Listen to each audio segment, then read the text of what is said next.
இப்போது அரிசி பருப்பு சாதம் எப்படி செய்கிறது பார்க்கலாம்.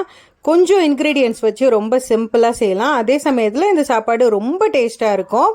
ஸ்டவ் ஆன் பண்ணிவிட்டு ஒரு குக்கர் வச்சுக்கோங்க. இதில் 2 டேபிள் ஸ்பூன் அளவுக்கு நல்லெண்ணெய், அதில் கொஞ்சமாக கடுகு, ஒரு 3 காஞ்ச மிளகாவை கிள்ளிட்டு சேர்த்துருக்கேன். அதோட கருவேப்பிலை சேர்த்துட்டு 2 கைப்பிடி அளவுக்கு பெரிய வெங்காயத்தை சின்ன சின்னதாக கட் பண்ணி அதை சேர்த்துக்கலாம். கூடவே ஒரு 15 பல்லு பூண்டை சின்ன பூண்டை நல்லா உரிச்சிட்டு சேர்த்துருக்கேன். அப்புறம் ஒரு 2 தக்காளி இதெல்லாத்தையும் கட் பண்ணி சேர்த்துட்டு நல்லா வதக்கிடுங்க.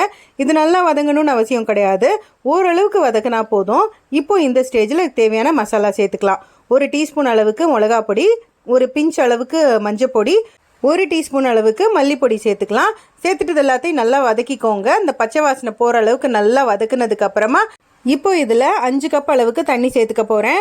ப்ரப்போர்ஷன் பார்த்தீங்கன்னா நான் 1 கப் அளவுக்கு பச்சரிசி, 1/2 கப் அளவுக்கு துவரம்பருப்பு எடுத்திருக்கேன். ஸோ 1.5 கப் கரெக்டாக வருது.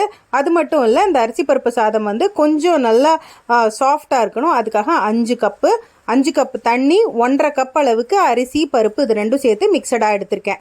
இப்போது இது நல்லா வாஷ் பண்ணிவிட்டு இந்த குக்கரில் சேர்த்துக்கோங்க.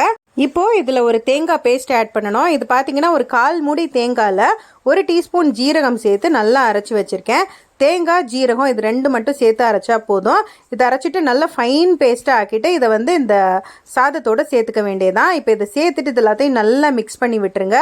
ஆல்ரெடி இதுக்கு தேவையான உப்பும் சேர்த்தாச்சு. இப்போ இது நல்லா கொதிச்சதுக்கு அப்புறமா குக்கரை கவர் பண்ணிட்டு விசில் போட்டு ஒரு 4 விசில் விட்டு எடுத்துக்கலாம். குக்கர் நல்லா ஆறுனதுக்கு அப்புறமா அதை ஸ்லோவாக ஓப்பன் பண்ணி பாருங்க.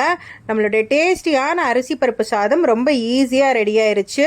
இது கூட வத்தல் அண்ட் ஊறுகாய் one of the best combination, ரொம்ப நல்லா இருக்கும். லஞ்ச் பாக்ஸ் கொடுத்து விடும் போது டெஃபினட்டாக கொஞ்சம் ஃப்ரூட்ஸும் சேர்த்து கொடுத்து விடுங்க.